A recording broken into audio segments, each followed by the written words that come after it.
Southeast Orthopedic Specialist local sports update brought to you by Regions Bank. Jaguars head coach Doug Marrone originally expected wide receiver Dede Westbrook to play Thursday night against the Falcons, but isn't so sure after seeing him today. Not as well as I like, so I think that, I was, felt pretty confident the other day that he was going to be able to play. Right now, I'm not sure. I'm really not. I'm hoping. I'm probably more in a hoping mode, that he plays, but, I don't know. But we'll take that up all the way until game time, and see if he can go. The Taxslayer Bowl and Dreams Come True signed 12 local children to ambassador roles this season as part of their dream team in a ceremony that was held this morning at Everbank Field. For more information, head to taxslayerbowl.com. Stay tuned for Helmets and Heels built by Dreamfinders Homes coming up next. Local sports on Jacksonville Sports Station 1010 92.5 FM. Helmets and Heels, built by Dreamfinders Homes. It's presented by Underwood Jewelers and American Window Products on 1010XL. Now your hosts, Lauren Brooks, Donna Murphy, and Blythe Brumleve. Welcome in, everybody. D-Murph gets the night off again, so just Blythe and I hanging out with you alongside Tyler Devitt, making it all happen. Blythe, let's kick it off by talking about your favorite subject, the Jacksonville Jaguars. Yay! Yeah, nothing gets you going on a Tuesday night like that. Jaguars head coach Doug Marrone did name Blake Bortles as Week 1 starter over the weekend. I was surprised. How about you? Extremely surprised. I thought when they made the decision to go to Henne that would be it for the year. All the talk, especially local media-wise, was that Blake would be cut before the final 52 were determined, or final 53, is it 52? 53. And he, at this point in the season, I think it's just a crapshoot. I think it's not going to be the last time that Blake is named the starter. It's not going to be the last time that Henne is named the starter. We might even see some Brandon Allen at some point this season. I think it's going to be a back and forth throughout the entire season. But with Blake under center, it does give you a little bit more mobility options. So I think we saw a little bit of that with the preseason game against the Panthers, that Henne was almost just like he just stood up in the pocket, or he took a bunch of sacks that he shouldn't have taken. Yeah, that one deep throw to Keenan Cole would have been a really great grab, and his numbers would have looked better. But I think at this point, the Jaguars organization is just making a decision on who gives them the best shot to win. And I certainly understand that against the Texans specifically, with as good as that defensive line is, you're going to want to have a quarterback who can escape. Even though I thought it was kind of ironic because we did see that Chad Henne took off a few times. Certainly, the offensive line did not protect him. He stood in the pocket too long. They struggled. But at the end of the day, I still felt like the quarterback who throws the best ball is the one that the Jaguars should choose as the starting quarterback. It didn't feel like much of a competition. It felt like it was almost like, Blake, we're just going to sit you down, and for the first time in 3 years, you're not going to be able to start a game just because we really want to light the fire under you. We thought that coming into the season, you would have already been thinking that this is make or break, but it doesn't seem like it's really worked so far, so this is our last-ditch effort to try and get you to play better. That's what it felt like. It never really felt, to me, based off of that performance, that Chad Henne did so many horrible things that he would lose that starting job. I think that it was more of a decision. It almost feels like they put Henne in there, announced him as the starter for the third preseason game as a way to sort of ignite the team, as to sort of say, Doug Marrone is saying to the rest of the team, we're not going to go through this again this year. I want to give you the best opportunity to succeed. And I think it was more of a message to the entire team. And then you watch the performance on the field, and it was largely the same outside of Blake's mobility. I mean, that offensive line is going to make any quarterback struggle, and it's going to make the run game struggle too. Yeah, and I think there was to me a little bit more of excitement and energy from the team before that third preseason game against the Panthers at Everbank Field. But once the game started, it seemed like the same type of lackluster performance, and on both sides of the football too, which is a whole nother story of, we thought this defense was going to be really good, and they certainly did not look that way either in the second game or the third game. They kind of got carved up. Going back to the quarterback, Marrone did say yesterday that Blake has looked the best that he's seen him so far in practices in training camp. Honestly, it made me kind of chuckle. I can't say that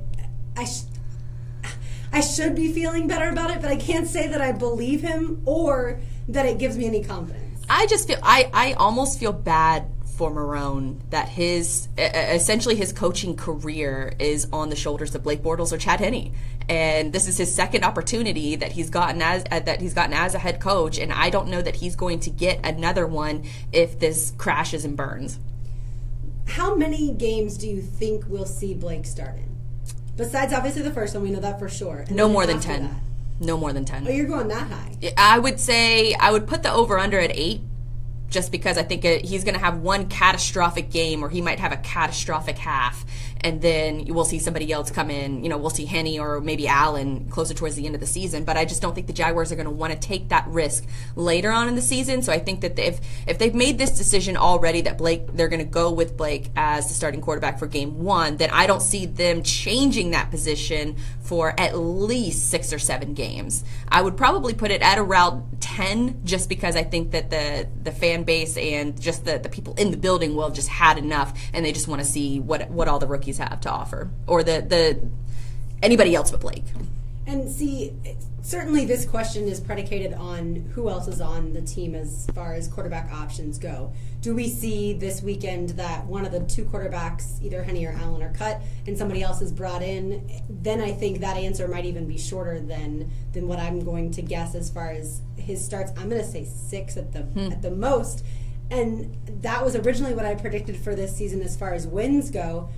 I now want to back down to like 3 or 4 based off of all of the different drama and negativity that we've seen this preseason. It's been a terrible offseason, and it's really made me question a lot of the moves that this organization has made. And we sort of pitched this idea in our emails that when we talk about the rundown is the Jaguars a dysfunctional franchise? And I don't think that it's ever really crossed my mind until now. And when you think about it, that you have a rookie owner, you have a rookie GM, you have a rookie head coach, and then you have a lot of the staff that's brought in under Khan, and then they're forming relationships with the staff that was left over from the Weavers. It just sounds like a lot of inexperience, and which creates that dysfunction within the organization. And then if you have dysfunction within the organization, you're going to have dysfunction on the field. So I think we're watching a very young front office wise staff try to take that next step, and they're just not able to. And it's another lost season, and I hate to even say that before the season starts, but if any indication over the past month has said anything, that this season is just a lost cause. And I won't go as far as to say that they're a dysfunctional organization, because I think they have been making some really great moves over the past year or so in bringing in Tom Coughlin as executive vice president. That was their best move. Absolutely. I don't know that we've fully seen his influence No, yet. I don't think you can at all. Yeah, we talked about last week whether you think that he is kind of sitting back, and I don't necessarily agree with that part of it, but certainly he hasn't even been there a year. So if his plan is to get a new quarterback in, we'll see what that looks like starting next year. We obviously know that there was not a plan to get a different quarterback in this year. And I certainly understand if they looked at the draft and said, we don't like any of these guys, we're not going to waste a pick, and we do think the guy that we have now is going to progress from last year in Blake Bortles, then I understand why they didn't go that route. I would then just disagree with them as far as not bringing a veteran.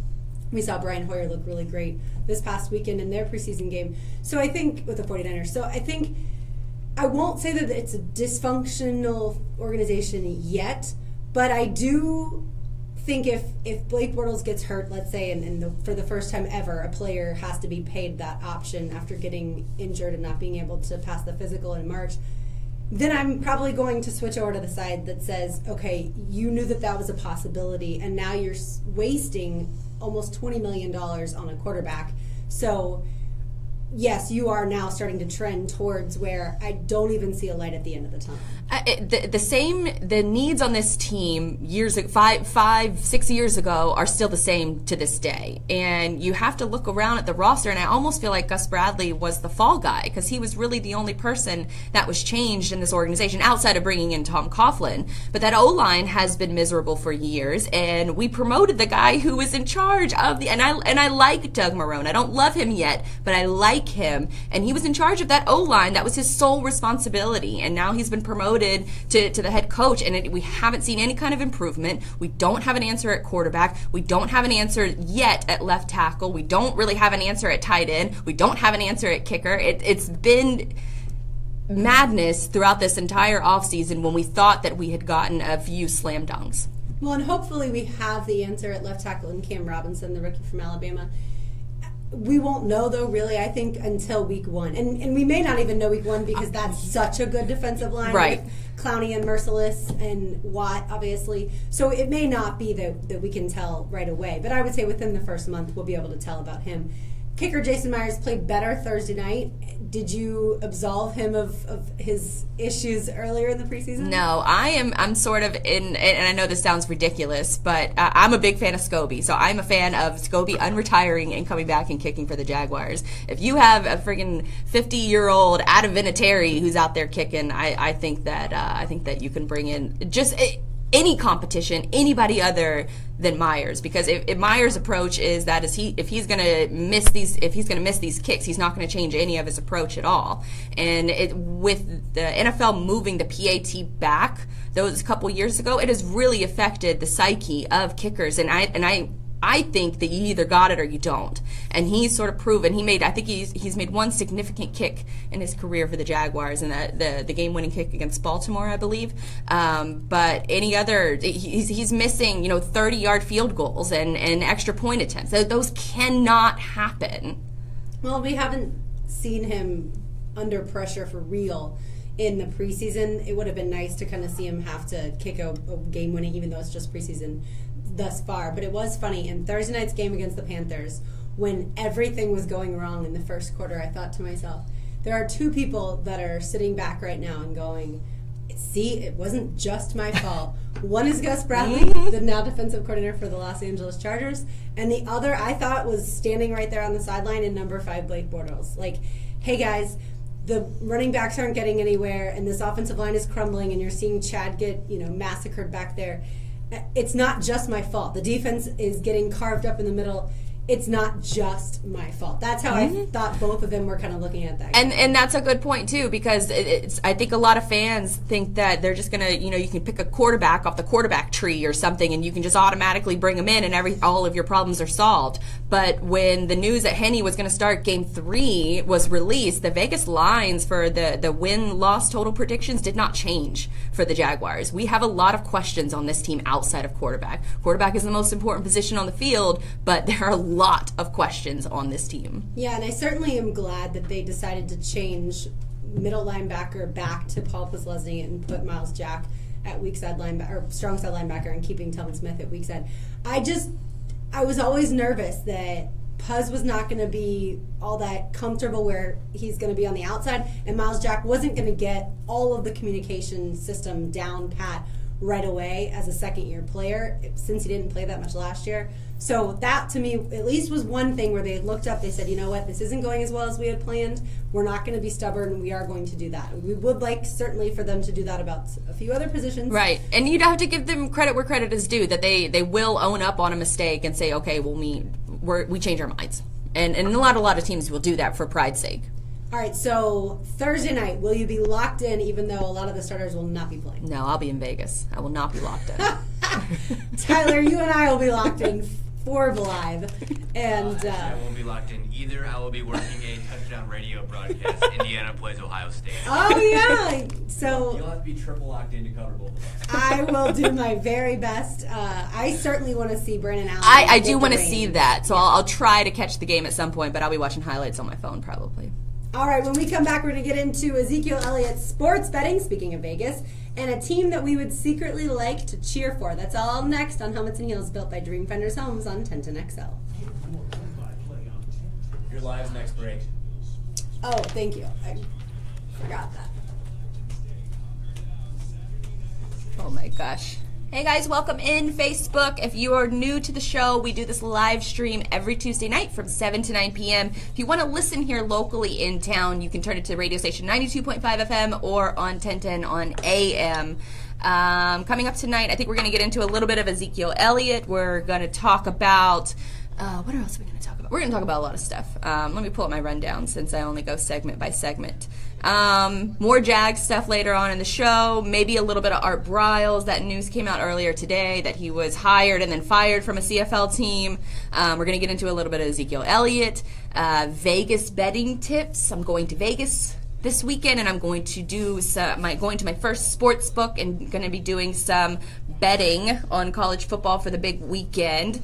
And then what else are we going to do? We're going to talk about our favorite place here in town in Jacksonville to watch the game. So if you watch any kind of sports here locally and you have a really great spot that you like to go and watch the game in, list them in the comments.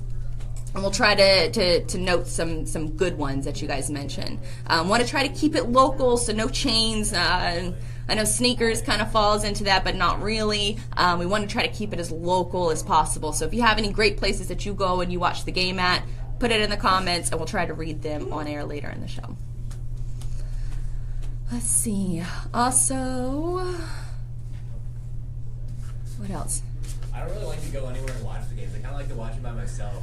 I do I too. don't know if that's weird or not, but I like to be by myself and watch it. It depends. If there's a lot riding on the game, then I'll stay at home and watch it. Yeah. If it's just like, whatever, Jaguars and Colts at the end of the year, then no, I'll watch it with friends. Let's see. We're also going to talk about college quarterbacks, possibly some people that could be a future quarterback for the Jaguars, maybe Lamar Jackson. Chad didn't like that, so it didn't make the rundown. Oh, that's okay. And Game of Thrones. We're going to talk a little Game of Thrones later in the show. What? Game of Thrones. Do you watch it? No. Oh, son of a bitch. That show had me rooting for incest, which is probably very strange for people who don't watch the show to read. But if you watch the show, you know exactly what I'm talking about.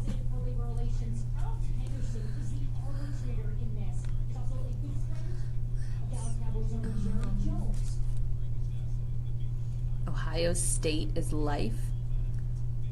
I mentioned Ohio State, Indiana. Huh? Oh, well. Let's see. No quarterback, no offensive line, no kicking game equals a long season. Yes, a very long season that I've already paid for, regrettably.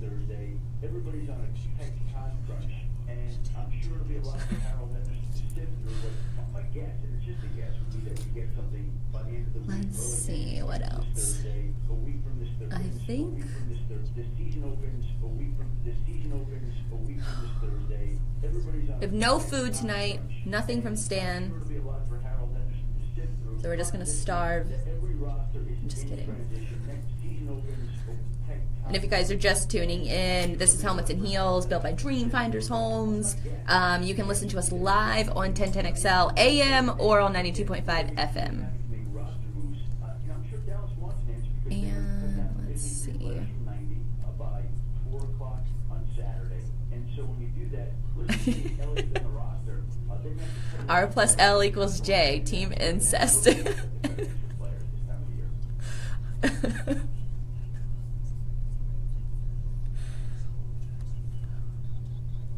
That's another thing. Zeke and I visit all the time, and we visited before, and we have communicated since we've They been. trip me out with these comments. Don't know. My understanding is we're hearing this today, and hopefully it wraps up today, and maybe we'll be back with us tomorrow. Would you rather come back with a cut from Jason Garrett, not really saying a whole lot about Zeke? They spoke about him today, or Adam Schefter saying he expects a decision by the end of the week? Schefter, please. Although I guess I should have let you answer because it's your segment. Keep in mind this week that every roster.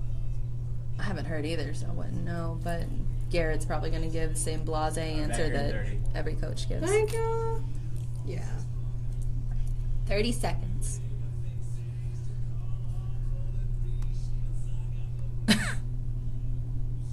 Is this Tom on this? Mm-hmm.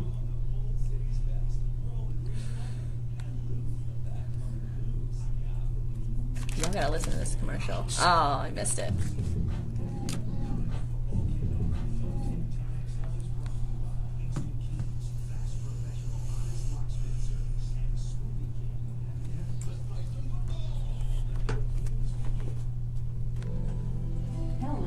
Heels, built by Dreamfinders Homes. Presented by Underwood Jewelers and American Window Products. On 1010XL, 92.5 FM. Keep in mind this week that every roster is in transition. Next week is Labor Day. The season opens a week from this Thursday. Everybody's on a tight time crunch, and I'm sure it'll be a lot for Harold Henderson to sift through, but my guess, and it's just a guess, would be that we get something by the end of the week, early next week. But again, with every team having to make roster moves, I'm sure Dallas wants an answer because they're going to have to cut down to 53 players from 90 by 4 o'clock on Saturday. And so when you do that, let's just say Elliott's on the roster, they may have to cut an extra player. They're not going to want to do that right now. No team wants to have to cut an extra player at this time of the year. ESPN's Adam Schefter talking about the latest news on Ezekiel Elliott and his domestic violence case. This is Helmets and Heels, built by Dreamfinders Homes. My name is Blythe, and I'm joined alongside Lauren Brooks. Donna Murphy has the night off. And getting into this Ezekiel Elliott case, this has been ongoing for a couple years now, where he's had this, I believe this incident was reported about a year ago, and then he's had a string of incidents since then. There was the parade where he pulled down the woman's top. There were a couple of other instances that sort of played, rumors are that all of these transgressions played a role into the NFL announcing this 6-game suspension. But with his appeal going forward today, it's the Cowboys certainly hope that the suspension is going to be put off at least until 2018, so he wouldn't have to. The Tom Brady Deflategate case in point, yeah. But it leads me to wonder, why should it, and based off of all of the information that we've sort of heard about this case, it's a he said, she said situation, and it's a situation also where Tiffany Thompson, who is the accuser, was never heard by Roger Goodell and his team. There was only some transcripts that Ezekiel Elliott was never even able to look at. So it sort of begs the question, has the NFL grown too much or too powerful enough for their own good? Well, I think that the NFL is trying to set an example. And I think Roger Goodell is probably sick and tired of having to be involved in cases like this. So to me, he's looking up and he's saying, you know what? I may not have all of the information, but I have enough information in order to warrant a 6-game suspension. And until someone else can prove otherwise, you're going to sit down, Zeke. But does he really have all the information if he never interviewed Tiffany Thompson or he never interviewed Ezekiel Elliott? Of course he does not have all the information, and he probably isn't equipped enough to be put in this role, which I know that's, kind of what you say all the time about the NFL is they shouldn't be investigating into these types of situations. And on the easiest side, or the surface, I totally agree with that. However, the NFL is so incredibly powerful as far as role models for kids that I do think they're allowed to take that next step and investigate into these issues and say, you know what, we want our brand to not be perfect and shiny and all that stuff, but we do want to make it known when we do believe a player is involved in something like this that we're going to take action. And the whole Tiffany Thompson thing is fascinating because then in the appeals hearing, they're not allowing her testimony to come in because she's really trying to defend Elliott and all of this. But I think that's where Roger Goodell and that group of people investigating this has to say, you know what, Zeke probably had some influence over her, and we're going to go back to the very beginning of what she reported, and that's how we're going to make our decision. But then Elliott wasn't even allowed to look at the transcripts or the notes that came from her lawyer in regards to this case. So he doesn't even know how to defend himself against the league. But if he's there, he shouldn't necessarily need the transcripts. He should be able to say, this is exactly what happened, and then they can compare that to that. I would definitely see that side of it. But on the other hand, you want to see if somebody is lying on you. And that's what it feels like, is that, the rumors are is that there were two other people in the car. They said that Ezekiel Elliott never laid a hand on her and that she actually did it to herself, and there are text messages that prove that she asked one of her friends to lie on him for her. So there's a lot of different discrepancies that happen in this case, but I think that you could get to the bottom of it if Roger Goodell actually interviewed both of them. You could grill them both in your presence, and you can sort of get a feel if somebody is lying or not before you try to make an example out of someone who wasn't even charged with a crime. And I think that's where I think it's great that the NFL says we don't necessarily need the legal system in order to hand out punishment to our players. That, you know what, there's enough evidence that obviously Roger Goodell had, and the fact that it looks like they're not going to overturn the appeal from everything that I've read means that there has to be something out there that they can stand back and say, this is enough for us in order to do this. I don't know. I think it's the NFL sort of comes up, to me, from an outsider's perspective, it's more PR for anything. They want to over-suspend, and then when the public cries, when they hear the public outcry or the lack thereof, then he'll adjust accordingly. That's what it felt like to me, because it was sort of the same thing that we saw in the Deflategate case, where they knew they had an ends, and they were going to do anything to justify the means to get there. And that's what it sort of feels like in this case, is that Roger Goodell is almost trying to make up for the lack of judgment in the Josh Brown case and the Ray Rice case. And then you have this incident with Ezekiel Elliott, and he's not even getting charged with anything, and you don't even listen to what he says, but yet you still want to punish him for the public perception, not for the actual crime that has been committed, or if there was ever a crime that was committed. And that's where I have a big problem with it, where if you weren't charged in a legal sense, what gives you the right to suspend somebody and take away their paycheck for 6 games when you don't have evidence, and it's a he said, she said, and you're not even going to listen to the she said part? Well, what gives them the ability to do that is they get to control who plays and who doesn't. The CBA too. That gives Roger Goodell the ultimate say. Absolutely, and that's the easiest way about it is if the NFL's committee decides that there's enough on record that they don't care about the legal system, I applaud them for that. You're not always going to get the real truth going through the legal system, and if she doesn't want to prosecute, then that legal system is not even going to be involved. So to me, it's quite all right if they want to set an example and say, look, if you're even remotely involved in a domestic abuse case, the NFL is going to, in some way, shape, or form, punish you. Even if you're innocent? If you're involved enough for them to have to investigate, and then they decide, yeah, I'm okay with that. I don't like it. I think when it happened to the Patriots, everybody was saying, well, the mindset is that, well, they've won so much that they can deal with Tom Brady's suspension, and that's fine. But when you have a significant player on a team that has a short window, that is, the Cowboys are very important to the NFL revenue-wise and image-wise. And when you have a star player that's suspended, I think that it sends a bad message that you're going to suspend him and you're going to might affect the outcome of the season and the playoff hopes of this franchise based off an assumption, not based off of anything that you found legally wrong with it. And I was listening to Mike Florio from Pro Football Talk, and he was talking about this situation, and he said that he almost thinks that the NFL is over punishing because when it gets to the point they have to negotiate the new CBA, then they want the players to say, okay, well, we don't want Roger Goodell involved in these player hearings and player appeals, and give us a little bit of power back in exchange for playing more games every season. So that's what Mike Florio was sort of, I guess, theorizing, is that that's where the root of these over suspensions sort of comes from. And certainly I can understand where the NFL would go above and beyond in order to have that extra wielding of power.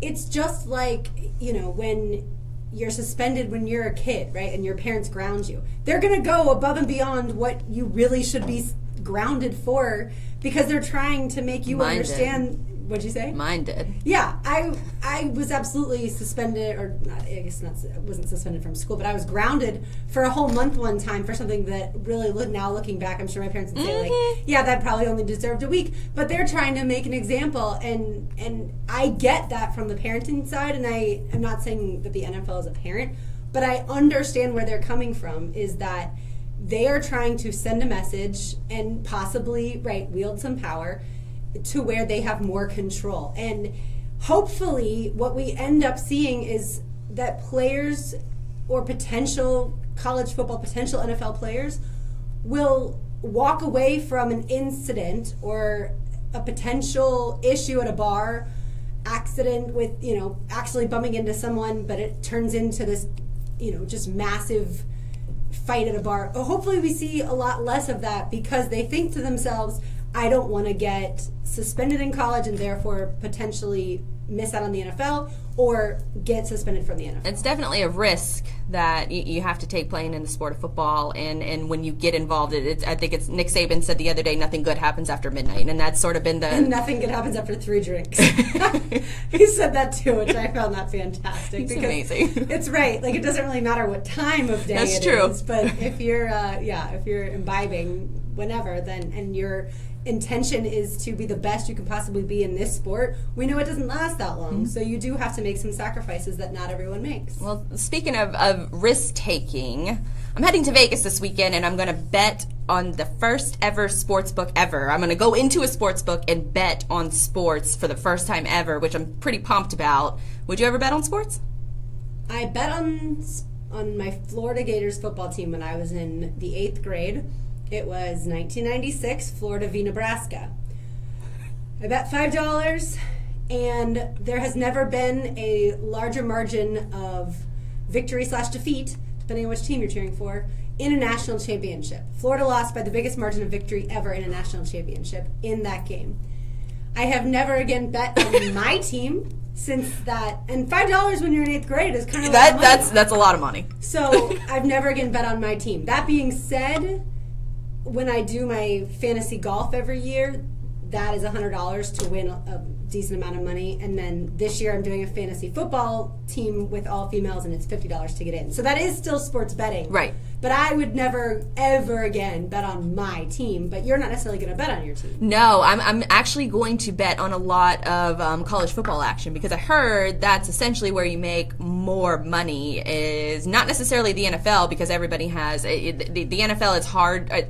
From what I hear from the betting experts, is that it's tougher to make a profit just betting the NFL versus if you only bet college football, there's a greater chance for success. And I was listening to the Dan Patrick Show last week, and he had a gambling expert on he's been a professional odds maker for like 30 years or something, and he threw out a couple tips, and I thought maybe some of these people or some of you guys might find them interesting. But he said, don't ever bet parlays or future odds. That's one of the big tabs that I see on a lot of the odds sites that I go to. So I'm assuming that makes a lot of money for these odds makers. And he said, also to compare the AP poll to the predicted wins that odds markers make. And he said a good example of that is Utah, who received a ton of votes for the AP Top 25, but Vegas only predicts them to get 6 wins this year based off of how many starters they lost. So he said that that's a good opportunity to earn some additional income as far as college football is concerned. So how much are you willing to bet this weekend? I'm taking a couple $100 with me just solely for sports gambling. I'm not a casino gambler, really. I don't like the slot machines. I might play a little bit of poker. I might hit the craps tables because I've never done that before either. So I'm looking to expand my betting horizons, but the majority of my cash is going to be put towards sports, because I feel like you have more control over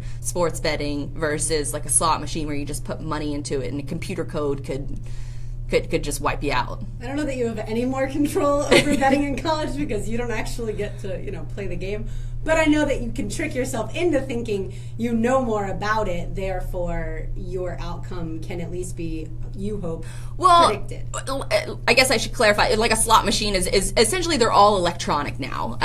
The idea of like pulling the lever down and the slots sort of ring over and you get the 3 numbers or whatever. It's all like video poker wise, where it's almost like it's essentially a computer built into a slot machine, and to me it is incredibly too easy to slap a little bit of snippet of code in there, and then you're never going to win. So I am anti slot machines, and I think that's why you see them covered on the floors of casinos in Atlantic City and Biloxi and Vegas, is because they make a ton of money and you're never going to win anything off of them. Well, we will make official picks our first week of making picks. We have 3 college football games we will pick, and we have D-Murph's picks in, so we will do that. And also we will tell you, coming up next, our favorite local place to watch the game. That's all next. You're listening to Helmets and Heels, built by Dreamfinders Homes on 1010XL.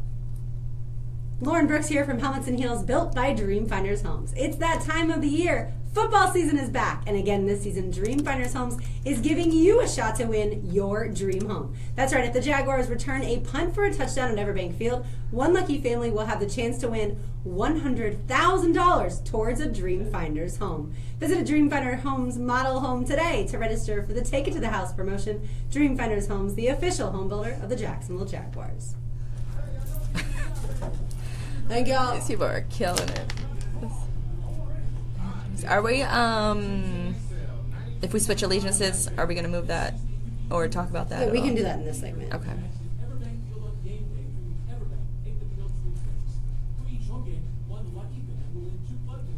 Welcome in, guys.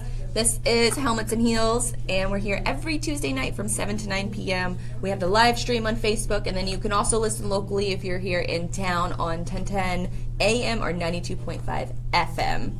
Or they can listen if they're out of town on the app. Can they listen on the app? Oh, yeah. Oh, damn. Oh, you can also listen on the app. The app is actually nice. I downloaded it last week. Or they could do the actual desktop, like, stream part, too. Oh, I don't know. Only because I have my phone everywhere, and I love hitting play and being able to do other stuff on my phone at the same time. I can't do that when I'm watching live streams. Yeah, the nice part about the desktop one is I don't have to use my phone battery. Next, we're going to talk about your favorite place to watch the game. Do you even like going out to watch the game? I know Tyler, our producer, said earlier that he doesn't like going anywhere to watch the game. He would rather just watch it at home. I think it depends on the... We'll talk about it. We'll talk about it. Then also the guy looking at another girl meme. You might have seen that around the web. It's where the guy's walking with his girlfriend and he's staring. It's like a stock photo and he's staring at somebody else, and people have made a bunch of jokes about it. So we're going to talk about if you were to choose another team, what team would you choose and why? That's coming up next. Oh, no.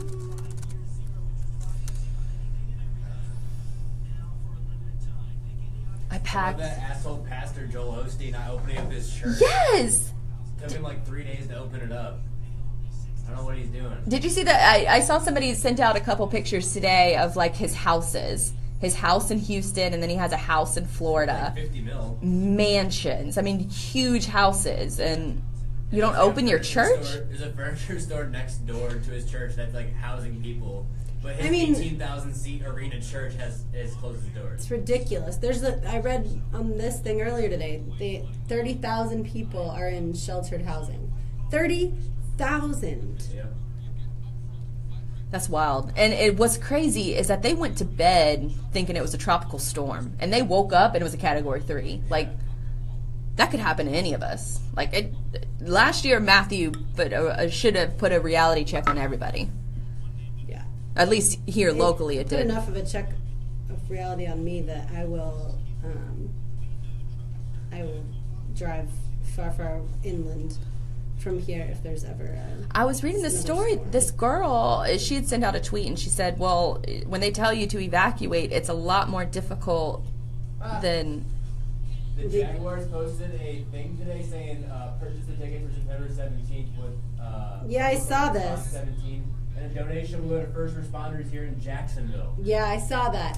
The only reason I... Counter's a moron. Like, they're constantly screwing up every day. Like, wrong names, like, wrong birthdays. Well, no, I think that they're really...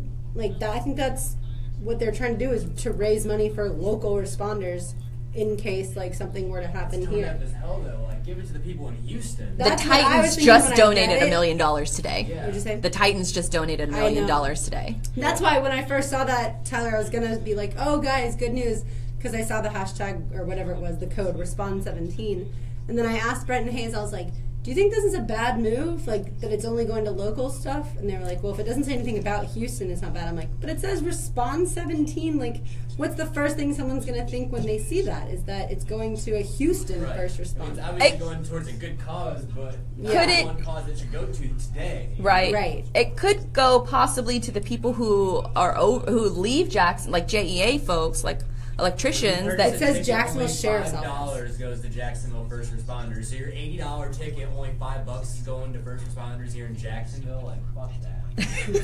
Yeah. Tyler bringing the heat. I just think the Jaguars are optic-wise across the board. They screw up. Tickets, sales, GM. This entire off season, it's been a mess. The building's filled with morons. I don't get it. Yeah, I decided not to bring that one up. What does Dave Caldwell do all day? I don't know. Like, what does he do all day? He sits there for 14 hours a day, and I don't know what the hell he does. Thinks about how great Blake Bortles is, probably. He should have watched every single snap every quarterback's taken over the last 10 years and tried to sign them all. Did you see that report that after the 2015 season, I'm sure y'all did, that the Jaguars were offered 2 first-round picks for Blake, and they turned it down? No. Yeah. Buffalo Bills, I believe, sent them a trade offer, 2 first-round picks and somebody else, a player, in exchange for Blake Bortles. But that was after this 2015 season, so that was after his really good season. Yeah. But even if you looked at the stats and He still had way too many interceptions. and the garbage time points were insane, and Yeah, I would have done that. no saving us. All right, back here in 30. Thank you. 30 seconds.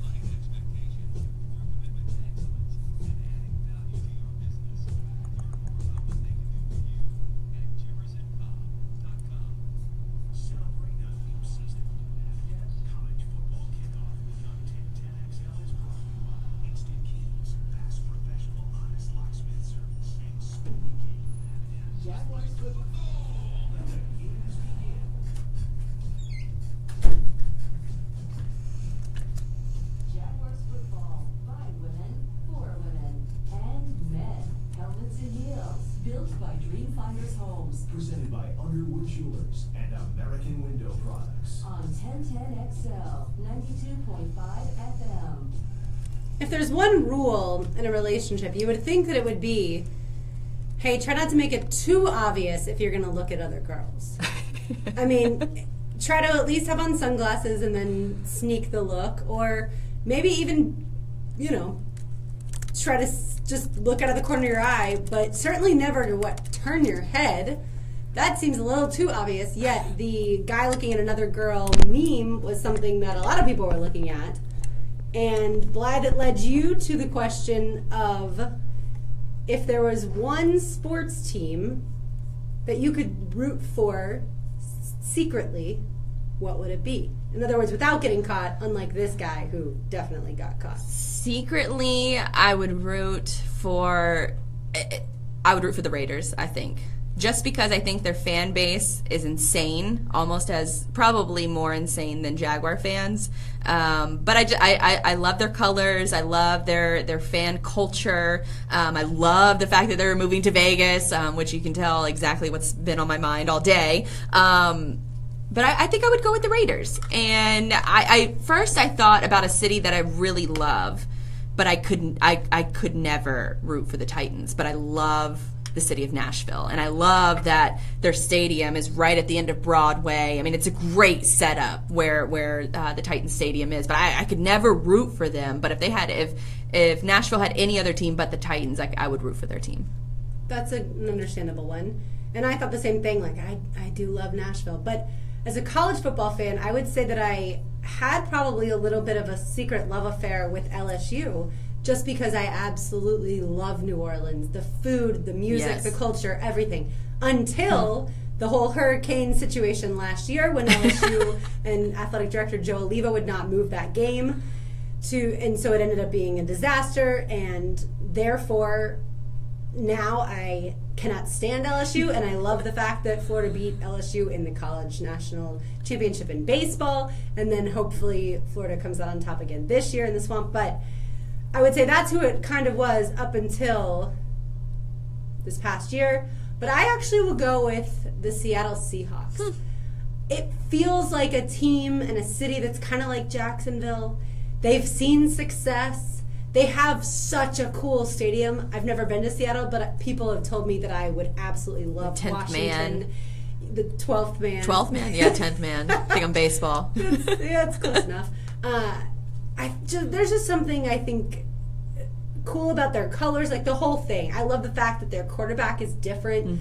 And just overall, they're just, to me, I love their defense too. It's just I like Pete Carroll. Overall, I just love everything about the Seahawks. But I can't cheer for them. The Jaguars at some point could potentially, we'll face them. It's tough because as a sports fan, there are a lot of teams that I want to cheer for, but there's only one team that emotionally affects me. Well, two teams that emotionally affect me, and that's Louisville and the Jaguars. Any other team, like I especially with the Red Sox, my baseball fandom has sort of waned a little bit in the past few years. But the Red Sox used to be that for me. I would get very emotional over the outcomes of games, but I just don't really find myself watching baseball too much anymore. But I do find myself rooting more for players and coaches out of all sports over anything, over an organization or a team. So in college in particular, there's a lot of coaches that I really liked. Les Miles was one of them with LSU. I do kind of like Urban Meyer. I love Jim Harbaugh. I saw that tweet that that I sent out earlier today that included him, sort of going back and forth with Florida about releasing their lineup and all that. And I love that sort of, I guess, disruptive behavior that Harbaugh has. And then NBA, so LeBron James, Russell Westbrook. I'll follow more players and coaches than anything outside of Jaguars and Louisville. Yeah, and certainly if you don't have a team, then it's easier to go and kind of cheer for another team. But as a diehard fan of, say, the Jaguars, it would probably be impossible for you to really wake up one day and go, okay, I'm going to root for X. It just wouldn't feel right. Right. And that's, the same way for me with college. And now I have a baseball team, so I have gotten emotionally attached to the Rays, and that I can't cheer for any other team, which is good and bad, I suppose. But it in the end, I think it's always fun to have people that that cheer for those other teams when your squad kind of gets out of it. Like, I loved last year when we had Donna and Jordan both with teams in the Super Bowl. That was cool. Even though we didn't have a team to cheer for at that point, obviously we had been long out of it since like October. It was fun to watch them and their passion, and get that excited about it. Taylor Dahl, who works here too with the Cubs last year, Tyler with the Cubs. I don't necessarily want them to win, but it's fun to watch them get so excited about it, and it's kind of contagious. I definitely get that, and especially with Jordan. Yeah, even a month after the show was over, she was like, I'm still not over that loss, and I doubt that she is at this point. I don't know that the Falcons will ever actually make it back to the Super Bowl. I don't know if that's something you can recover from as an organization. All right, when it comes to our favorite places to watch the game, I don't think you can have really just one. But what are some of your favorite places to watch sports in Jacksonville, Blythe? In Jacksonville, I had to think about this because we were talking a little bit about this during the break, that I don't really go out to watch a game at a place because I'm very particular. I like to have my computer open with fantasy going, and I like to be able to flip through all the channels to watch all the games, or if Red Zone is on. So I really like the at-home viewing experience. But it also depends on the matchup. If it's a game that I really want to pay attention to, then I won't go out. But if it's a game that it's later in the Jaguars season or something, and the season is sort of lost, then I've really enjoyed watching the games at Hoptinger and Engine 15. They'd sort of have more of an intimate environment, I guess I could say, where it doesn't get super packed, where it's like shoulder to shoulder and you can't hear the game and you don't know what's going on. I like places that have really good drinks and really good food, and it's sort of a little bit of a less hectic environment. What about you? I can understand that. I've been to tons of places, but I'll only go, like you said, if it's not... I won't go and watch a Florida game out for the most part. Every once in a while, but it has to be something that's a rare occasion. Just because I want to hear what the commentators have to say. And that's such a big deal. Even if you're home, if you invite people over and they're talking over it, then that can be frustrating. So, but as far as local places, I would say Jerry's Sports Grill is a fun one. Lynch's Irish Pub, especially if you're going to watch soccer. Yeah, that's a great environment. I'm not even a soccer fan, and I thoroughly enjoyed it. Absolutely, especially like a Sunday morning at the Premier League. Intuition Aleworks is a fun one. We both named breweries. And Whiskey Jack's also. And then the one that I think is, no matter which one you go to, would be a Mellow Mushroom. Any of the locations, The TVs are always on. A lot of times I'll call in advance of wherever I'm going to go and make sure they do have sound. Even though you can't exactly hear it, I at least want to know that they have it on. Right. Maybe then I can ask them to, crank it up and drown out the noise. I would like to put a personal plea out to the restaurant owners and the bar owners in the Jacksonville area to put sports on in the women's bathroom, because when I was at Disney about a month ago, and Are I there went any to TVs in these bathrooms? Yeah, I've been, well, the gym that I go to, they have the TVs on, but it's always on soap operas, and I'm personally offended when I walk in that the soap operas are on and it's not on sports. Donna would yell at you right now because she loves soap operas, but continue. Well, I mean, I'm sorry. we were going to argue about the gym a lot, I think. But when I was down in Orlando, I went to a place called ESPN Club, and it's right there at the boardwalk near like the Epcot area of Disney, and they have like 35 TVs just in the bar area of all various sizes, and that's not even counting the rest of the restaurant. Go into the bathroom, and they have TVs in the actual stall, so you're not missing anything. And then they have TVs above the sinks, and they're all turned to sports. They're all turned to the game. And I just thought I never felt more at home. I had to take a video. I had to wait till the women in the bathroom had left the bathroom, and then I took a video of it because it was so astonishing. I've never seen this before. So if any area restaurants or bars, if you have the game on that day, and you have TVs in your women's bathroom, it should also be turned in to the game as well. Don't give me no other BS. Well, I just don't think I've been in any in town that have TVs in the bathrooms. Probably because, and that's probably honestly fine by me, because I'm trying to get people in and out of there, not like, spend an extra 4 minutes on your hair and makeup and watching some of the games since you're already in there. I would love it. Get in, I would be out. doing my hair and makeup in the bathroom and washing it at the same time. Right, but that might be slowing the whole, rotation down as far as people coming in and wash their hands. That. Yeah. That's what I mean. But yeah, if they already have TVs, then I think that's a brilliant idea. Major League Baseball had nicknames on very colorful jerseys this past weekend. I loved seeing a lot of the different players' nicknames. Some of them were really boring, and that bothered me. Like, the team should almost say, no, it can't. Like, for instance, for me, my nickname is LB, but I would never put that on a jersey because that's just my initials, and that's boring. So the team shouldn't let me do that. They should say, no, you have to come up with something more creative. So what would your nickname be on your jersey? Oh, well, see, mine wasn't really that creative then, because it's just a nickname that people have told me. So Blythe is what I've been called for years, and so that's at least not. It's not just initials or part of your name or anything like that. Yeah. So and I don't even know if it's probably because they couldn't pronounce my name, but that's what people have called me for years, either Blythe or Blizzy. Blythe is what people will call you? My little cousins still call me that to this day. And I call them my little cousins, and they're all adults. They're like over 21. Do they know that your first name is Blythe? They do. Okay. They're cousins. Just making sure they don't, actually think it's that because they all call you it. No, I think it was, my mom ran an at-home daycare when I was younger, and so that's what all the kids used to call me. And I think once the oldest of the kids started doing it, then the rest of the kids sort of followed suit. Yeah. Mine, like I said, the only thing people ever call me other than Lauren is LB, so that really is the only nickname I've probably ever had.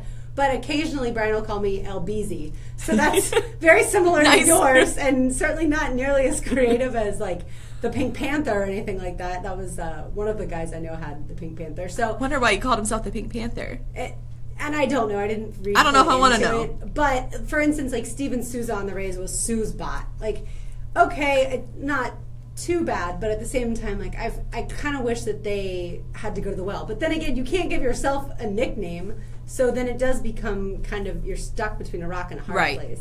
Because especially if somebody else nominates the nickname, then and that's really, I think, the best way to go about it is someone else should have to pick yours. Tyler, would you have a nickname on the back of your jersey? Well, I think the default would be Sticks. But that was given to you here, right? That was given to me, yes, because we have beef, so the opposite of beef is a slender guy named Sticks. Slender, I like the adjective. What were you called growing up and on sports teams? TD, so another initial. Oh gosh, we're all boring. So. One thing that people jokingly would say to me, it wasn't really a nickname, but it was a phrase that was attached to me, and neither of you will be very surprised at all.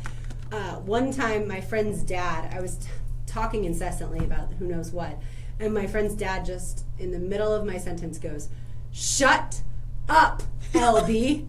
So then for like 3 years, my soccer team, if ever I was talking, doesn't even have to be for very long, at least one team member would go, "Shut up, LB." So I did think about putting that on the back of that too. I could, yeah. Now that I think about it, I do remember another. Brummel and Brown was another one, just because I think it's the name of a rice, a type of rice, and my last name is Brumleve. So Brummel and Brown. I had it in high school. I don't know. My Spanish name was Lauda, like Laura. That's how it translates, Lauda. And so the kids loved to say Lauda, right? Lauda, because obviously I was chatty then too. What is something that a lot of people pay attention to, but you could care less about? That and our picks. That's all coming up next. Listening to Helmets and Heels, built by Dream Finders Homes on 1010XL. The football picks.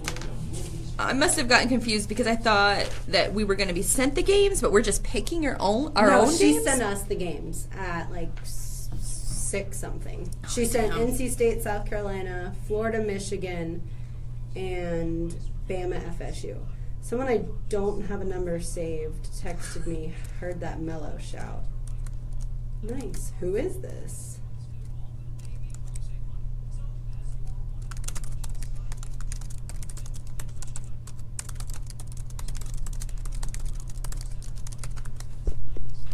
NC State, South Carolina, Florida, Michigan, Bama, FSU.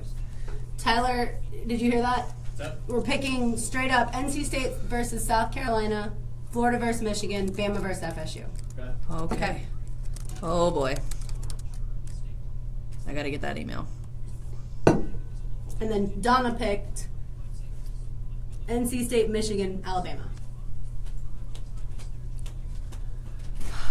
I'm not cheating. So if you guys want to, if you guys want to join in on our football picks, we're going to do this every week during the football season. We're going to pick 3 games, and we haven't decided what the loser is going to be. There's a few different things. There's like a pie to the face, or I can't remember what a couple of the other betting scenarios were.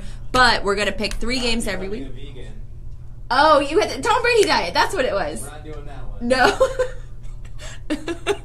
I didn't mind it. I kind of think that would be a challenge, but the no coffee thing was a big part of that diet that I'm like, oh no. So if you guys want to join in on this betting action, what we're going to be betting on is NC State at South Carolina, number 11 Michigan, and number 17 Florida, and number 3 Florida State versus number 1 Alabama in Atlanta. Let's see. I think I'm going to go Michigan. And I don't think that you could ever pick against Bama until they prove otherwise. We never finalized what the weekly loser will do, but I don't really care. I'll do whatever. just Outside not- of like wearing an enemy jersey, like a Titans, I won't do it. I just didn't want to force somebody to do the Tom Brady diet for an entire week once a month. Like, Oh no. I just don't think The no we coffee have thing the- is no. And even if you did, like, even if you cheated on coffee or what have you, which I know you're not supposed to cheat, that's the whole point of it, but it's just, it's going to require people to spend a lot of money Yeah. to get specific food, and, like, then the end of the season bet, we just do the same thing for a week. So that's why I was like, well, oh, it is rainy, okay. Hey. Glad you heard it. That's why you got to bet with your wallet, not your heart. FSU has a really good chance at winning, but I think they're going to lose against Bama, and then they'll win out. Create new contact, Ryan. How does he use my phone number? Let's see. So if you guys want to share your picks, those are the 3 picks that we're going to do. So we're going to do NC State at South Carolina, we're going to do Florida at Michigan, and then Bama FSU. I almost said Bama LSU. I'm going to be so pumped on Saturday. That's our plan, is to go to a big casino with the sports books and like sit in there and watch the college football action from the big sports books. It's like the area of the casino that you make all your sports bets. So it's like an area with recliners and TV and drinks, and they have TVs like covered the wall. People are allowed to cheer in there. And Oh stuff? yeah. I think it depends on the environment. Obviously, I don't think high rollers are going to necessarily be betting in that area. They probably Okay. have like their own private rooms or something. I'm sure it'll be the commoners. That's where I'll be. When do y'all leave? South Carolina, Florida. We leave Thursday at 6 a.m. and then we land in Vegas at 10:30 a.m. 6 a.m. But it's really the best flight. It's the first one out, so there's no delays. And then you get there, and it's still in the morning. It's 10:30 in the morning there. Yeah. And then we go right to our hotel, check in, and then changed and hit the... There's a text in the text line talking about going to a salon and putting on sports. You want to read it? Oh, yeah. I would love that too. We actually did our fantasy draft the other day, and at the end of it, my cousin and my girlfriend are both in it.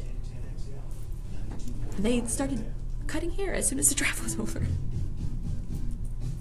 You're listening to Helmets and Heels, built by Dreamfinders Homes Presented by Underwood Jewelers and American Window Products. on 1010 XL, 92.5 FM.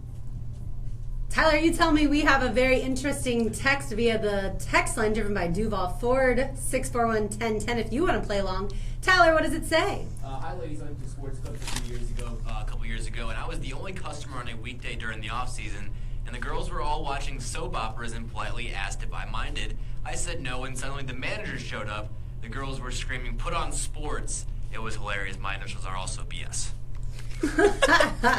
See, that one I think is a good nickname. Yeah, I will say I never am shy to ask for a TV to be changed onto what I want. However, I've been to both my dry bar in Jack's Beach and I've been to the dry bar in Riverside. And both times they had all the TVs on some awful chick flick. And I didn't feel comfortable there in that setting asking for it to be changed to something else, like ESPN or something like that, because I feel like A, would be the only one, and B, I wasn't sure if all the TVs were kind of connected, so I certainly wasn't going to make everyone change over. I've never really been scared to ask about changing the TV channel, but I will say that at the end of our fantasy football draft the other day, it was completely business during the draft, and then the minute the draft was over, my cousin and my girlfriend went off to the side and they started cutting hair like it was a salon. So they essentially turned a fantasy football draft into a salon. So I think you can kind of make it what you want it. But it was not an all-female draft. No, it was a co-ed draft. So I think that made it a little bit more interesting. Yeah. Did any of the guys get their haircut? No, they did not. I don't think they needed it, though. She needed it because she's going to Vegas, too. Well, there you go. All right. It is time to make our picks. Oh, gosh. Our first week, it is going to be all college football since that's what kicks off Thursday night and this weekend. D-Murph selected our 3 games that we get to pick: NC State versus South Carolina, Florida versus Michigan, and you know it, you love it, number 1 Alabama versus number 3 Florida State.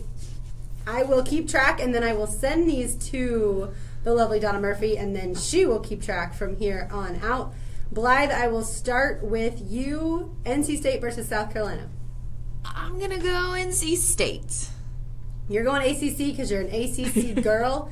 Any reason other than the ACC? Nope, no reason at all. It's just, I have no insight on either of these 2 teams, and I was trying to look up betting odds really quick on that game, but I didn't get to it fast enough. Well, so we're just going to go with NC State. Becker, 5-point favorites. Oh, perfect. Well, there you go.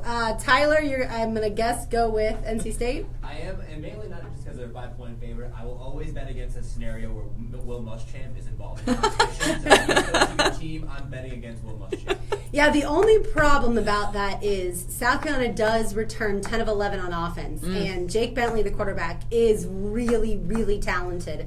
So it pains me also to pick anybody under Will Muschamp, but NC State's defensive line is going to, I think, manhandle South Carolina's offensive line. Even though they're experienced, I'm going NC State as well, which means we all picked the same team. That will not happen this time around, as Donna picked Michigan in the Florida-Michigan game. I am going Florida. I can tell you why, but It doesn't matter. Well, you just heard it last week why I'm picking Florida. So, Blythe, what about you? I'm going to go Michigan. I like the Harbaugh swagger. I think he's got his team fired up. I mentioned earlier in the show about the rosters that he sent out because he was upset that Florida hadn't released their depth chart. So what Harbaugh did instead is release a roster of 2017 starters, and it included all former Michigan players, nobody that's current on the roster. And I just love that sort of Harbaugh effect. So I'm going to go Michigan. Florida, by the way, released an unofficial depth chart today. Harbaugh still has not. All right, Tyler. Unofficial. I'm also going with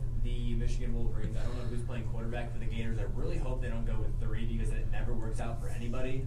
So I'm going with Michigan, and I think it could be a blowout. A blowout? Did you watch Wilton Spate last year, Tyler? Yeah, he played with a broken collarbone most of the year. Oh, yeah, but his very first game, what was his first throw? An interception.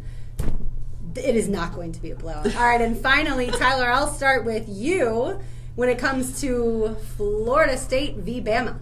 I'm also going with the Crimson Tide. Can't go against Alabama and Nick Saban. And I also don't really think that DeAndre Francois is going to take that huge jump that everyone's expecting him to take. I wasn't all that impressed. I mean, he was a good quarterback last year as a freshman, played against an awful offensive line, so didn't really get a whole lot of time to sit back in the pocket and make the throws. But I'm going to go Alabama. All right, Donna is going Alabama as well. Blythe, what say you? I'm going to be the third person to pick Alabama because I just think that Nick Saban has had all offseason to plan for this game. He knows it's going to be a huge game. I do think that FSU loses this game, but I think that they go undefeated after that. Well, I could be off to either a great start or a terrible start. Blythe, Tyler, and Donna all came up with the exact same picks. NC State, Michigan, and Bama. So far, I'm the only one who's picked differently with NC State and Florida, but I'm also going to go with Florida State. Something tells me that Alabama is going to be still nursing that hangover from losing the national championship to Clemson, despite the fact that, yes, Saban is one of the best motivators in the business. I just think Florida State is a team that's coming in to Atlanta with all sorts of expectations, and they are going to live up to them. I'm going Florida State. So there you go. I'm the only one with Florida and Florida State. Everybody else has Michigan, Bama. We all have NC State. Time now to give away the Peterbrook Chocolate Heel. Here's how we're going to give it away tonight. You submit your favorite local place on the 1010XL text line driven by Duval, 4641-1010. And if it's one that we did not mention and we really like that one, or we've never been there before, really like the idea of it, we will pick you as the winner, 641-1010, and that is how you can win the Peterbrook Chocolate Heel tonight. Nowadays, with social media and nonstop television and all that fun stuff, certain things become just so incredibly big and you almost can't ignore them. What is something that a lot of people are obsessed with, Blythe, and that you could care less about? Wrestling. Without a doubt. WWE? Like, whatever people are talking about on my timeline, it seems like multiple times per week, it's all wrestling related. I cannot get into it. I don't understand it. I don't want to understand it. It's a lot of Jaguars Twitter. A lot of them are and I follow a lot of Jaguar fans and people within Jaguars media, and they're most of them are all wrestling fans, and I don't get it. It's a fake sport. I get it that the actions that they're doing are real and that they hurt, and they're real physical actions, but the ending is scripted, and I can't take any quote-unquote sport seriously if the ending is already scripted. I could make an argument that that sports is there for entertainment purposes, and I certainly get that, but I wouldn't watch it on TV. I wouldn't pay money to see it. I don't get the obsession about it. And I'm right there with you. I don't either, but fortunately for me, virtually no one I follow. I know Ryan O'Halloran and Hacker are both interested in it, but fortunately they must not tweet that much about it because I don't really see a whole lot about it. I see all over the place. I think it's usually on Monday nights. Is that Monday Night Raw, I guess? Ugh. All right, mine is actually going to be something we're going to talk about later in the show. Well, I'm not going to talk about it. Blythe is going to talk about it. That is Game of Thrones. I appreciate the fact that other people seem to love it, but I have zero interest in watching it, in binge watching it, in hearing about it. But I will say I give at least some credit, maybe credit's the wrong word. I appreciate the fact that no one wants to spoil it for other people, so therefore it's not constantly being talked about as if like it was a big movie and then you expect everybody to already have seen it. At least there's that secrecy still, so people aren't just jabbering about it all over the place. They more or less just say, where are you at in Game of Thrones? But when people ask me and they have that excited look on their face, do you watch Game of Thrones? Which usually, if they know me well, they know not to ask that question. My answer is, of course, like no, and oh, the look of disappointment probably on their face. Don't try and talk me into watching it because I'm never. Well, I have a couple friends that just started, and I never would have thought that they would be into something like Game of Thrones because I'm self-professed geek, and Lord of the Rings, Harry Potter, Star Wars, those are all my jam. But it took me a little while to get on the Game of Thrones bandwagon, and they've never been into any of that, but they just started Game of Thrones and they love it. And I'm so pumped for them to watch it. Yeah, good that y'all have that to bond about. Tyler, what about you? What's something that people talk about incessantly and you wish they would shut up about it? There's two things, and there's nobody that I personally know that talks about this, but one is fashion on the red carpet. I don't know why anyone cares about those type of things. I do. And number two, the Kardashians. I don't understand the fascination. I like them too. Oh, you know what? The Kardashians is a great one. Again, fortunately, no one I know has any interest in them whatsoever. Honestly, the only time I ever hear or see anything about the Kardashians is the drill in the morning with Jeff Prosser telling people how much he hates the Kardashians and how he thinks they are scum of the earth. Wow. And I agree with him. That's harsh. Yeah, they're no talent people. They're no talent. They're all millionaires, and they all own their own businesses. And millionaires. It's all thanks. But to doesn't the reality market determine who's a millionaire and who doesn't?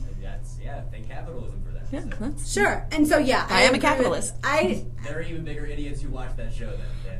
I will say that the first few seasons of it were really good. I didn't keeping up with the Kardashians. I watched the first few seasons of it because it was one of the first shows to actually showcase a family dynamic, a family that were close together, and they are very close. They're very, very close. I mean, I'm not going to go too far. They're not that fake. What?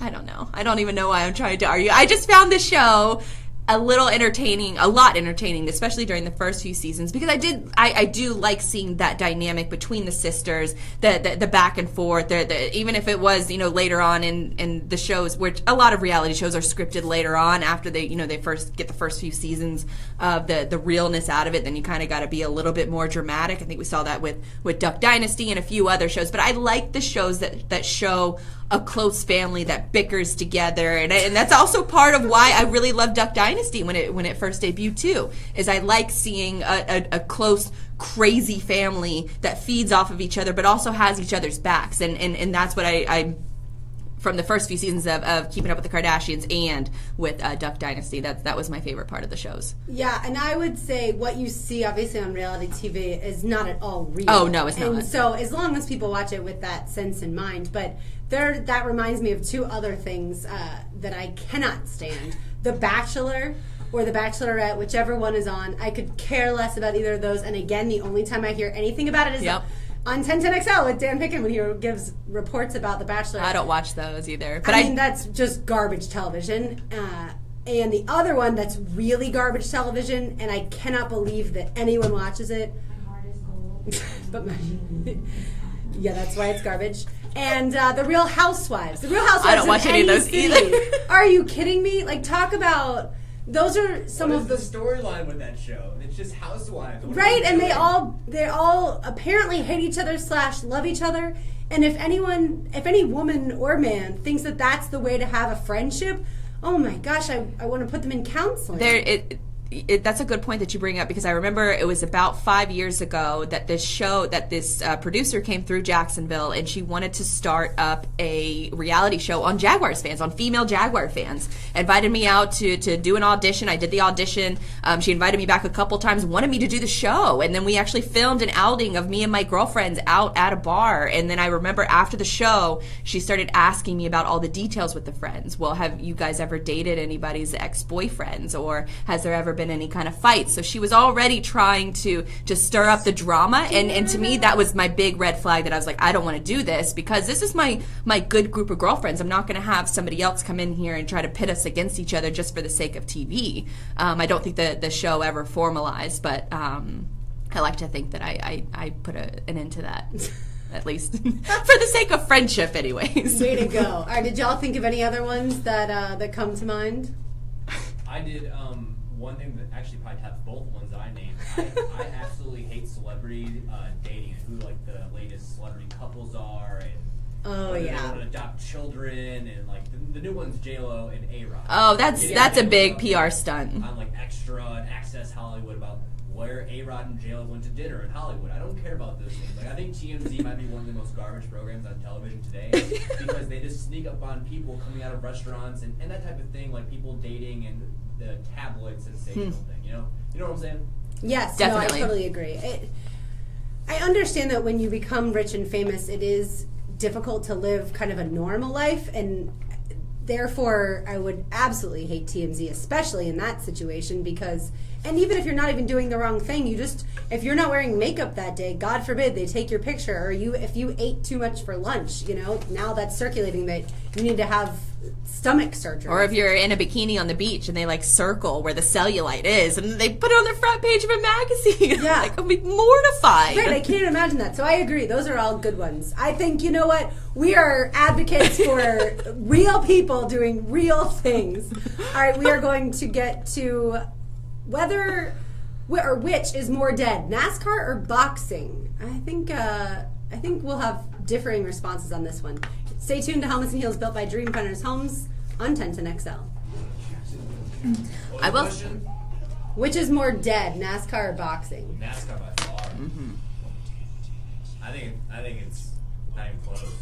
I'm going to save my response for those answers. Suspense. Did y'all ever watch Rock I of really Love? sometimes I just speak words because I'm trying to find where we are in the program. And that was one of those where I didn't know where we were in the program, so I just came up with, I think we're going to differ. I had no idea if we were going to differ. I was just still talking. That's what I do. All right. Did y'all ever watch Rock of Love? I did. No. I loved that show. I actually loved Rock of Love. Flavor of Love, too. That was a good one. For the Love of Ray J. All the VH1 reality shows, I watched the heck out of those. But I never got into The Bachelor. Love The Bachelor. No, I think it would be a show that I would watch, but I don't know. If nowadays I feel like if I watch shows like that, I could be doing something else more beneficial. Anything else would be more beneficial. It's so fake. And they encourage these people to sleep with multiple people and then profess their love within 6 weeks.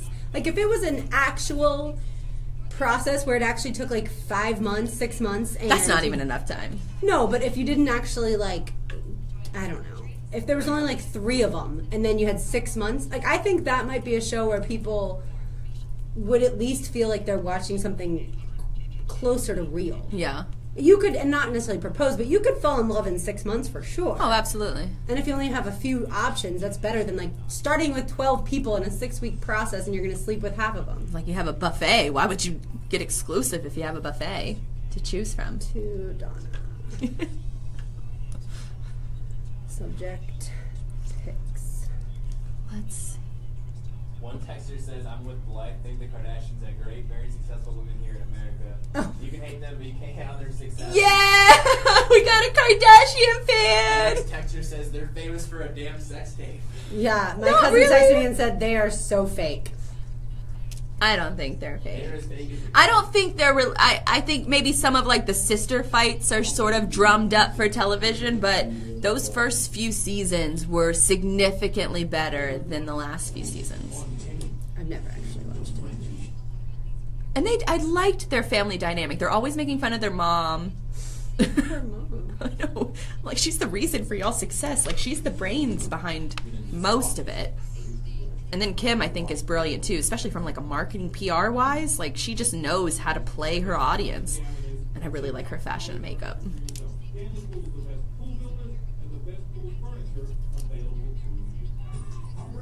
And Kim was, like, one of the first to make it okay for girls with a booty to show it off.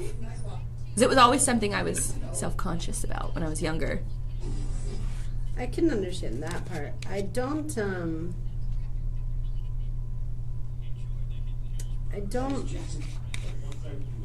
like how incredibly nowadays, like incredibly out there she puts everything, like see-through clothes and stuff. I don't agree with that.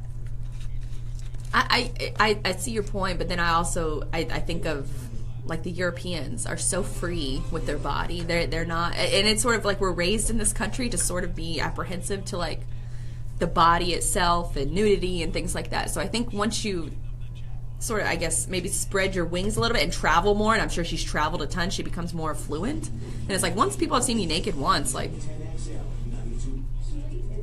put it out there for the sake of art, quote unquote art.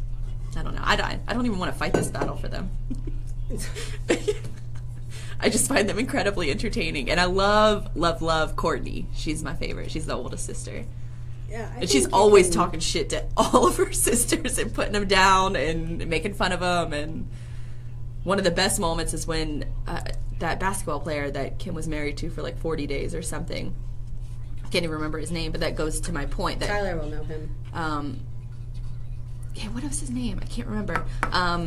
Who was the guy that Kim Kardashian was married to for like 40 days? The NBA player?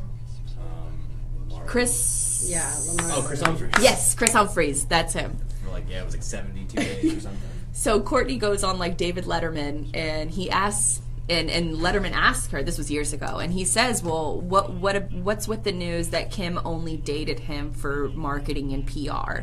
And she's like, well, if I think that if she would have dated somebody for marketing and PR, she would have picked somebody that people actually know. And that was like a big crush to his ego. But it was so, that's a perfect like Courtney moment that she says stuff like that all the time. That's why she's my favorite. Again, I don't know why I'm even fighting this battle. Well, I don't think you're fighting it. I don't even really, well, I do follow them on Instagram. I like their clothes and their makeup. But I'm into that sort of stuff too. Okay, thank you.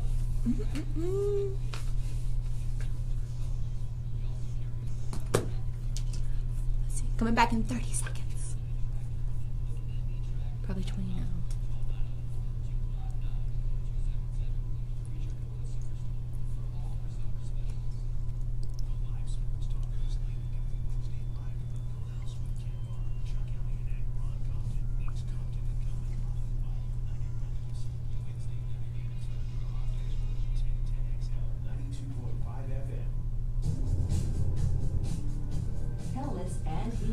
Built by Dreamfinders Homes. Presented by Underwood Jewelers and American Window Products. On 1010XL, 92.5 FM. Last Saturday night was fight night between Floyd Mayweather and Conor McGregor. Blythe, were you locked into it? I was. And I don't really say that a lot about UFC and boxing events. But I really I love Conor McGregor. I love his showmanship, his entertainment value. So I spent the night practically refreshing Periscope to watch it. Why didn't you spend the $100 if you were that into it? No, I figured that I would watch all the highlights the next day. So what's the point? But then I'm in a group text with a bunch of people who are watching the fight, and they're sending me periscopes left and right of the fight itself. I was like, oh, let me check this out. So you should have just gone over there. Well, they were all doing the same thing I was. They weren't. None of them bought it. No. A fight party. Yeah. Well, Dick Vitale apparently bought the fight, and he had, I don't know if you paid attention on that night, but Dick Vitale had a big event where people were coming over to his house I think it was at his house or a bar to watch the fight, and they couldn't get it because the pay-per-view streams, I guess the demand was so high, quote unquote, it was so high. I think it's a lot of, I've heard before, to sort of back it up, I've heard before that before a lot of big boxing matches like this, they will delay the start of the fight because they want those last-minute pay-per-view subscriptions to be coming in, and they'll delay it as much as possible in order to get the most money out of it as possible. And so I assumed whenever they were delaying it on Saturday night that it was for that reason. But of course, they're not going to admit that openly. They're going to say, "Oh, well, we suffered some outages, so we're just going to delay it a little bit." Dick Vitale was one of those people that suffered from one of the outages, and he had like 40 people at his party, and they could not get the fight until later on in the night. Tyler, how did you watch it? I watched it at my buddy's house at JJ's, who's a part-time producer here at the station. He ordered it, had about 5 people over. But I'm looking at an article here. Nearly 3 million people illegally streamed the fight. So, Blythe, you were one of the 3 million. I don't know what you're talking about. Well, technically you didn't illegally stream it. You would have been someone watching An illegal stream. The Periscope is legal, right? No, it's literally Just like kidding. somebody filming their television, and they send it out on Periscope. So it wasn't through the actual No, promotion. it's a random person, and what would happen, and it was kind of funny, is that a Periscope would come up and then it would go down almost as quickly as it went up, and then if you logged in to check it out, this is even before like the main event, if you logged in to check out some of the Periscope streams, you could tell when one hadn't gotten popular yet because there's only like 40 or some odd people that are watching, and then if you start seeing a bunch of people coming in, and then you start seeing the hearts, the Periscope hearts, it's almost like an Instagram heart. And if people like what they're seeing, then they do the double tap for the hearts. And that's how rumors are that they were finding out about the illegal streams. And so they would check the activity level. And if a certain stream was getting, so much activity within the first few minutes of it, then they would shut it down. And so our group text they probably sent, I would imagine, at least a dozen links to different Periscope feeds, because that's how quickly they were getting shut down. Oh my gosh, for me that would have been so not worth the exercise of trying to find the new one. I would be like, forget it, I'm just going to buy this bad boy because I cannot handle trying to do this. I was actually out with friends, and we went to a place that wasn't going to have it, and so luckily one of the 3 million people was at our table. He's a millennial, and it was fantastic because he got it right on his phone, had no issues, did not have to did not have to keep trying to look around or anything. It was perfect. So we were able to enjoy still the setting of karaoke and all that fun stuff, and then still able to watch it.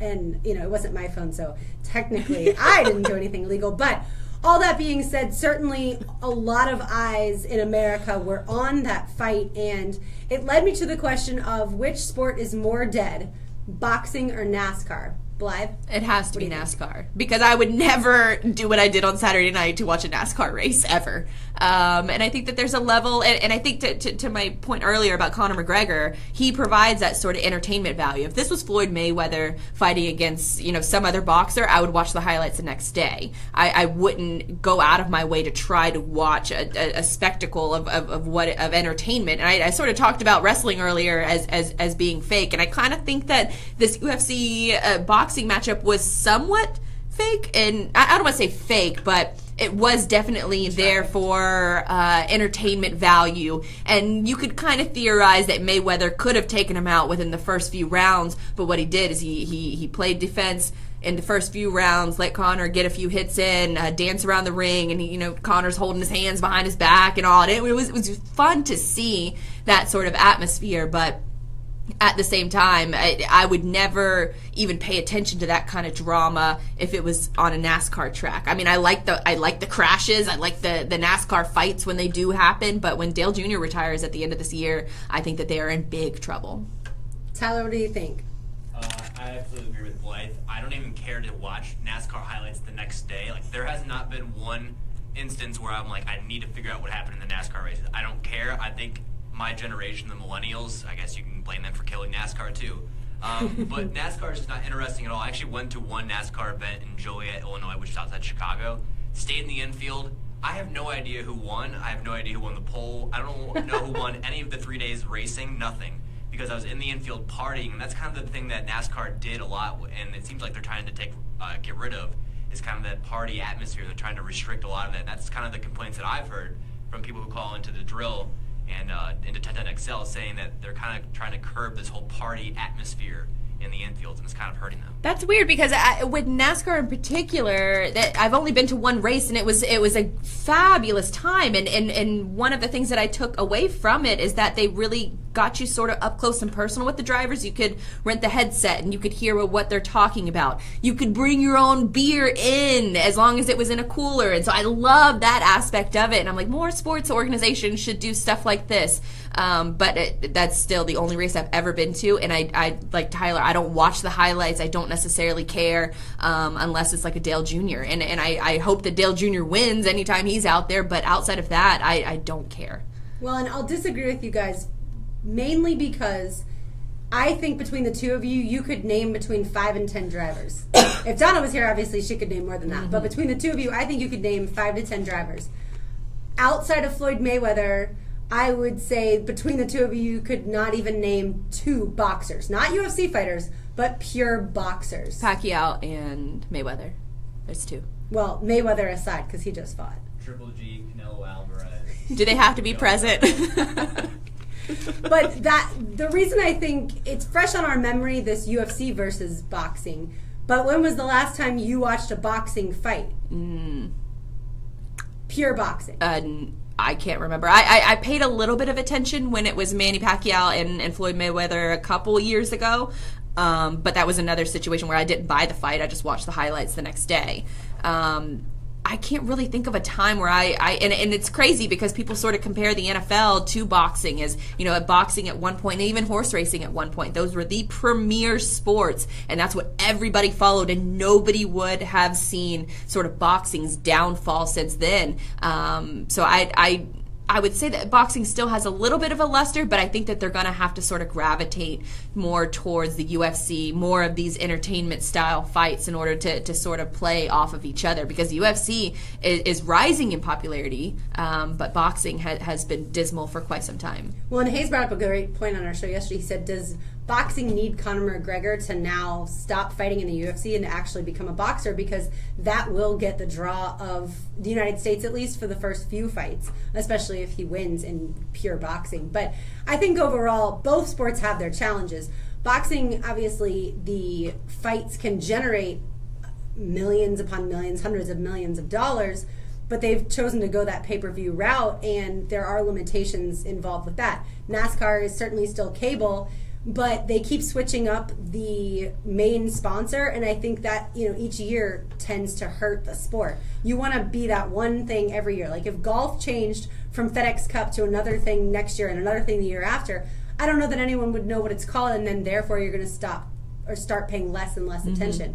So I think they both have their struggles, but at least for the here and now, living in Jacksonville, Florida, I would say the percentage of people that pay attention to NASCAR is still higher than the percentage of people that pay attention to boxing. I would agree, only because of our geographic location and Daytona being so close. And I think that's the only reason why I even pay attention to the 500, or is it maybe the Coke Zero, whatever the other Daytona race is in July, on that July 4th weekend. That's proves the point that we don't even know what the big race. We don't even know what it's called. It's 90 minutes away from It's Coke Zero 400 or Pepsi 400. I think it was the Pepsi 400, and now it's the Coke Zero 4. I don't know what it is, but it was fun. Who won? No. Right. Exactly. No, Jimmy Johnson. Jimmy Johnson won. Okay. I do remember that. Sorry to ruin your point. But before that, NASCAR doesn't have a face of their sport, and we have no idea who won the big events here, 90 minutes away from here. Right. But that's a big problem. Can you name Blythe? Tyler, I think you pay a little bit more attention to boxing, but can you name somebody who's great in the sport right now? No. Right, and so that's, I think, more what I was saying is at least there are guys' names who you know, Joey Logano and Ricky Stenhouse, and you mentioned Jimmy Johnson. All those guys, at least they are household names for the here and now. There's certainly going to be a difficulty for NASCAR to move someone into the Dale Jr. spotlight and have, that popular driver come about. But I think boxing certainly at this point, this juncture, can do something great and to try to get back on the map now that they have, drawn in a ton of, I think, the younger audience. Like he said, 3 million people streamed it illegally. Well, I'm going to bet that not too many of those people were over the age of 45. Right, and that's a good point, because especially with with a lot of the boxing analysis that I listened to, these guys who have followed the sport for years and years, they thought Saturday night was a travesty, and they thought that Floyd could have easily beat McGregor in the first 2 rounds and had him knocked out, but for entertainment value, they let it go more than 8 rounds. And the boxing purists hated that fight on Saturday night, but the casual fan loved it. Yeah, absolutely. And I think for me, I looked at it from watching UFC. I knew the maximum amount of time is 5 minutes per round in a championship round, and it can go 5 rounds. Or every round is 5 minutes, but the maximum it can go in a championship round is 5 rounds. Normally it's 3 rounds. So I said, okay, he's going to be good in this thing for about 25 minutes. And then after that, he's probably going to lose his legs if Mayweather doesn't attack. But we know that Mayweather's much more of a defensive fighter. All right, going to something that I do not care about. Let's see if Blythe can make me care about it. She's going to give us a Game of Thrones recap as we round out the show. You're listening to Helmets and Heels, built by Dreamfinders Homes on 1010XL. Deserve to see him. Let me into the corner, and then he could decide. I didn't go down. If that was MMA, the ref wants to see our nose hanging off your face before he's even thinking of doing something like that. He's doing it a little bit early, we thought. After the game. Doing it a little bit early, I thought. I love his accent. If he goes back to the UFC, boxing it hurts boxing a lot. It does. Which he will, I think. But Go back to UFC? Yeah. See, that's what I said yesterday, but then Hayes was like, if you can make $100 million, why would you go make $3 million? Yeah, and I was like, but he already has $100 million. And he's like, but again, the options are UFC's going to pay you $3 million. Boxing, if you can legitimately get another fight, $100 million. There's nobody in boxing that he could do half of what he just did against Floyd, money-wise. So yeah, I mean, but you're still going to make more boxing than UFC. They're saying if he goes back to the UFC, they're trying to give him equity in the company. So, and that's what I said. I was like, well, UFC is going to have to sweeten the pot for him. He's right. He's the LeBron of their sport right now. He's absolutely not the greatest, but he's just their biggest star. And it's amazing because, I mean, for a while it was Ronda Rousey, and then she fell off the face of the planet. By the way, she got married the same day as the fight. That's weird. Really? Isn't that funny? Yeah. Strange. I read, I was trying to find another story earlier today. She's trying to get her name in the news, maybe, or something, right? The I think she was trying probably not to be, I don't know. That's a good point, too. I think Dana White actually wanted her there, but regardless. Yeah, they have a star problem with the UFC, especially with Ronda out. I think it's sort of similar to what golf is experiencing, that a lot of the talent, there's nobody really that's that upper echelon of talent. Everybody is very talented, but they're all at the same level. Yeah, I mean, golf, I think more people can name golfers than can name UFC fighters. Yeah, for sure. But it's interesting watching their ratings. It's increasing, and I've heard that some people are theorizing that it's increasing because Americans crave the violence of it, while other sports are sort of trying to become more safer. The UFC is highlighting the violent part of it. Boxing would be coming back, but again, I guess the pay-per-view part would be the other argument. Yeah. I could definitely make That's why I hate UFC, it. I'll watch any two guys get in a ring and fight. Not just I want to see this guy get his ass kicked. The strategy's really cool, but with boxing, I don't care. You know? I used to think that about UFC, and then after a while, I was like, literally, they are getting pounded to a pulp sometimes. I am watching this person's brains get beaten, blood everywhere, and eventually I was like, I don't want to do this. It also coincided with someone bought me a shot one time, and I was like, I'm not taking it. And they forced me to take it, and I was like, I'm not taking it. And they forced me to take it. For real, forced me to take it. And I threw up in the shot glass, and it was like watching a UFC fight, and I was like, I'm done with both. No more shots and no more UFC, all in the same night. And I've never again watched UFC fight, and I've never again had a vodka shot. There's a vodka place in town that's a Muay Thai gym, and I gained a lot of respect for the art of fighting just by interviewing the guy who owns it, Giles. I can't even pronounce his last name, but he has a philosophy that everybody there is a family, that you have to sort of earn your way in to even start sparring. With the growth of UFC, he won't let anybody just come in off the street and just come in and just start fighting someone. Nice. You have to earn your way, and it's sort of like a family. And they travel to Thailand as a family together every year to learn the arts of Muay Thai, and it's sort of like a spiritual thing whenever they get into the ring. And it's almost like soccer in Europe where you're super young and they'll take you and they'll send you off to a Muay Thai camp, and if you go through the process properly, or even like the Dominican with baseball. Did you try it out? The Muay Thai? I thought about it, but I just don't. He wanted me to get involved with it like during football season. I was like, I can't.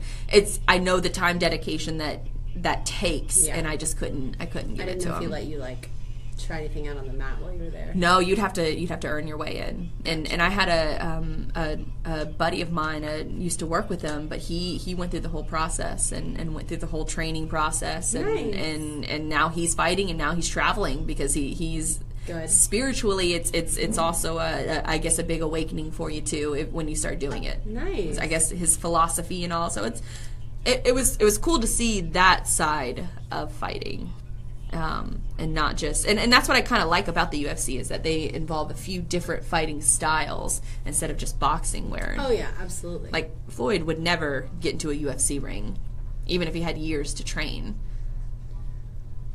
Well. There were some guys, I forget who they are, that like came into UFC at like with the primary background as being a boxer, and then they train for years because they figure out they're pretty good. So I think you can morph into it, but the best ones, the best ones are the ones who start with all different of the disciplines. It's a hugely disciplined sport. I'm sorry? It's a huge, discipline, mental clarity, and you have to be clear of mind before you even fight, and, a lot of the times, or what they call sparring, you have to be friends with the person, and they knock gloves. You're not even stepping into the ring unless you're going to, for a Muay Thai fighter, it's... We're back.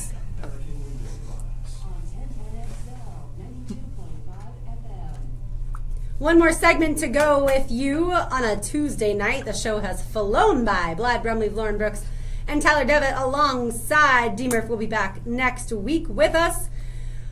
I said earlier in the show I could care less about Game of Thrones, but Blythe absolutely loves it. So Blythe, give us a recap and tell people like me why they should be interested in wanting to watch. Well, for me, a lot of shows that have this much of a following is sort of intimidating to even get started with, right? Because you hear everybody talking about it, and for me personally, if a show has been on for a little while, I won't. I love this music. Thanks, Tyler.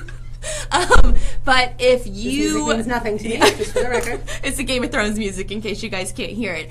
But for me, if a show's been on for a few years and I've never watched it, I won't watch it unless it's like a binge mode type situation. So when football season ended, when Jaguars season ended last year, I said, okay, I'm finally going to give this show a shot. I started watching it, and I've been completely hooked since then. And I watched all 6 seasons. At that point, it was only 6 seasons, and I watched them in 17 days. And each episode is an hour long, and there's 10 episodes, so do the math, 60 episodes in 17 days. That's quite a lot of Game of Thrones watching. And even before this... Did you go outside? Not really. And then I don't want to say the worst part, but kind of the best part is then after I watched it, I went back and watched it again and again and again. All of them? 4 times I rewatched this series because of the fact that it's so in-depth.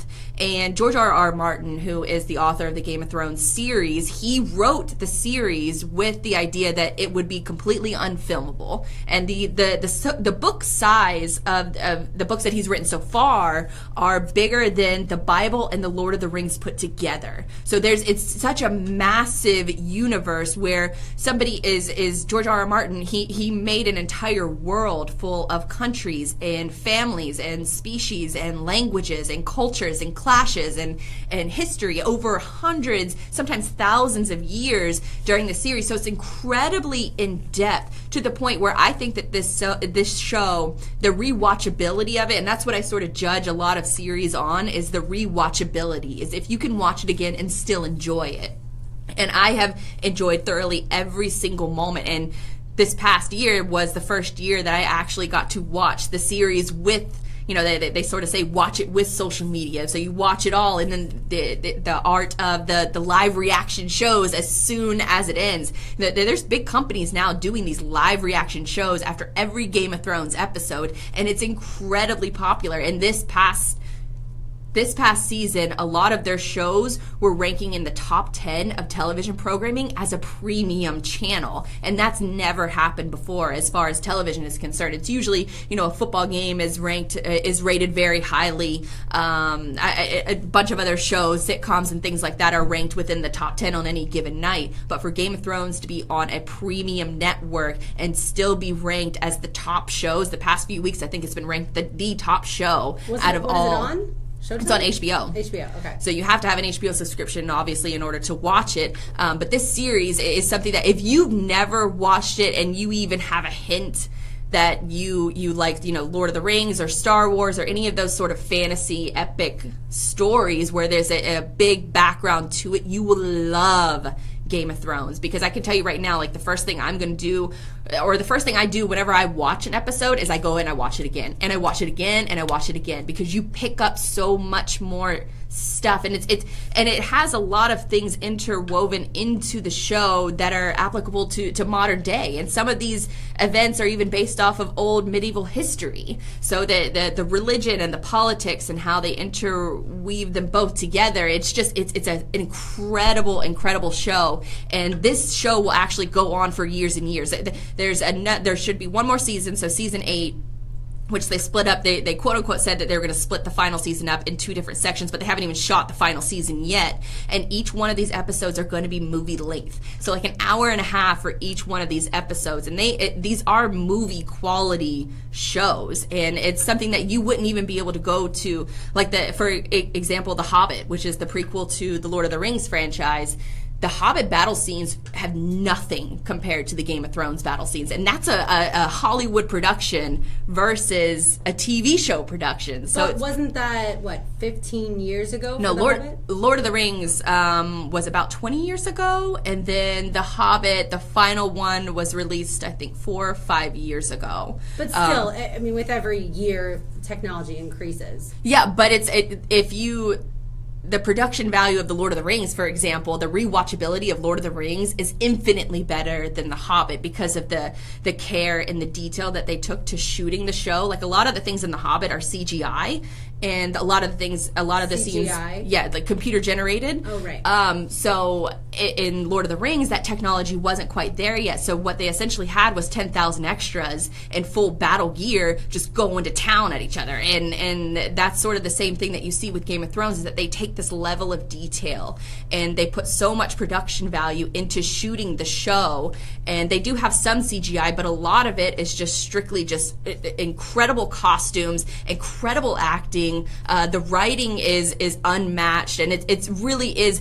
People will be able to watch this series for 30 years, and that's how well done the show has been. And then they've already sort of talked about different spin-offs that they're going to do to go back even thousands of years before the events of Game of Thrones has happened. So there are going to be a couple different spin-offs to sort of talk about the history and lore of the show, because people eat this stuff up. So have you any interest in reading the book? Yes, that will be something that I do this off season, because from everybody that I've heard, that the books are so much more in depth. I've spent a lot of time, because after I watched the show, I did 4 rewatches over the entire off season before the show started up with season 7 in June. I think June or July. I think it was July. But I watched all of like the history and lore videos, and these videos have hundreds of thousands, sometimes millions of views on them, just because they're information on the history and the lore of Game of Thrones. And it blows my mind that somebody could come up with all of this information and put it out there for all of us to enjoy. And to me, a lot of the writing is unmatched when it comes to other shows, when it comes to other movies. It really is. If you've never had a chance to watch it, watch it. All right, so I'm going to do the math here. You said it is... There were 6 seasons when you started watching. 6 seasons. Now there's 7. How many episodes per season? There's 10 episodes usually per season, except for this one. There were only 7 episodes during this season. Okay, so 10 episodes times 6 seasons. So 60 hours. 60 hours. But this season, first 6 seasons. But this season we did have a lot. 4 plus. Okay, so we're at 240 hours, plus this season had 7 episodes. And have you rewatched any of the 7 episodes? Oh my god, each week. Like, I watch them and then I rewatch them over again. So I would say that at least all of the episodes, season 7 or the episode 7, I've only watched that episode twice now. But it's an hour and a half long. It's nearly an hour and a half long. Okay. So it's like a mini movie each week. So I think we are closing in on somewhere between 260 and 270 hours. That's how I spent my off season of watching Game of Thrones. At any point, do you feel like that's too much time spent on television? No, well, I would say because you pick up so much more stuff when you rewatch it. Yeah. But like then watching it the second time, I get that. Yeah. The third time, I think you're losing it a little bit. And the fourth time, I think you're a Looney Tune. But I have stuff, I'm on the computer, I'm doing stuff around the house while it's on, so I do pick up a lot of things, but it's definitely, like, I will watch the hell out of something when it comes, like, when I got into a Harry Potter mode, I watched probably each one of those Harry Potter movies 100 times, and that's no lie. 100 times? Yeah. Over the course of like a few years. And then what supplemented my rewatchability, because I'm a big fan of like having things on in the background, so now Game of Thrones has supplemented that. So my question, I like music on in the background. When would you listen to music if there's constantly TV on in the background? If I'm getting ready or if I'm like a super work grind, then that's when music comes into play. Getting ready or super work. Because then I can't pay attention. Right, okay. And if the show's on, then I'm watching it. And, like, I was one of those people that, like, a couple of the episodes this season were leaked early, and all you had to do, it's sort of like Periscope, you just had to go find it. And I'm not one of those people that can wait. If I know the episode is out there, I want to know right now. And so this was the first season that I got a chance to, like, watch it sort of week to week. But now it's a big waiting game because it's going to be close to 2 years before the last season. 2019, right? 2018 is what it's looking like, late 2018. Okay. Tyler, that's a good after assumption. All of this, do you feel more inclined now to watch Game of Thrones? Has this excited you? I wouldn't say it's excited me, but I do have 2 questions. One, it kind of seems like with most TV shows, as they progress throughout the seasons, their viewership starts to drop off. But with Game of Thrones, they're setting new records, and like I think it said 35% more people viewed this season's finale than last season. What's the big reason for that? Is it because you can see the whole archive and the whole collection on HBO, like on demand, or what is that? I would think so. I think that's a good assumption, but I think it's more or less when people are talking about it, more people are going to want to figure out like what's going on with this show, because that's one of the biggest draws is to initially watch it was everybody was telling me, you love all this other stuff, you need to watch this. And I finally listened to their advice, mainly my mom and my brother, who've been telling me for years to get into it. But it's sort of one of those things that like, it's like, okay, I get it. Like a bunch of people bug you about it, so you almost don't for a little while. Absolutely. And then when you actually dive into it, it's like, okay, now I get it. Now I completely understand. And it's an interesting dynamic. There's a lot of violence. There's a lot of sex. There's a lot of betrayal. There's a lot of politics, religion. Like it's just everything you could. I almost don't know if I can go back and watch Lord of the Rings and still enjoy it as much because it's sort of a similar style, kind of. You won't have time to rewatch Lord of the Rings. You'll be watching the next season 7 times. Yeah, probably. That's accurate. To be honest, I can only watch a movie usually one time. When I was younger, I could watch certain movies a few times, multiple times. I could absolutely never watch a TV show more than one time. Oh my absolutely gosh. Never. This is I would say I did this a little bit with Lost, but the show that probably was my favorite TV show of all time before Game of Thrones. I did it with a little bit with Lost, but that was also in the era of streaming wasn't popular back then. Even social media wasn't what it is now. Like half of the fun is watching the after shows and then theorizing with everybody on the internet about it and going right to the message boards and seeing what, this scene, this weapon was shown in this scene by this person. What could it mean? And all the theories and trying to make assumptions. And then you can go back and say, I was right about this because, X and Y lead to this situation. And half of the fun is when an episode ends and then you watch all of the recap videos afterwards. Like there were probably 4 or 5 shows, YouTube shows that I watch after every single episode, in addition to rewatching the episode itself. So I am so in this culture Are you now. losing sleep over this? Not really. I would say losing sleep in a good way, because first thing I did on Monday morning was I woke up and I was like, oh my God, I can't believe the ending of that show. Like, I got to go back online and talk about it some more. And I got to watch all these videos. And the minute I get a notification on my phone that, one of the shows that I've watched throughout the season, when they upload a new video, I jump right on it. And it's wild to see. There's one company, Alt Shift X, and they make these recap videos after every single episode, but it takes like 5 days. But the minute I get the notification, I go on and I watch the video, and it already has like 100,000 views. That's how crazy in demand that this culture and this fan base have, that within 30 seconds, literally within 30 seconds of a video notification coming through on my phone, I'm going to it, and there are hundreds of people, thousands of people that are watching right alongside with me. How are you getting your job done? I think I'm doing pretty good, right?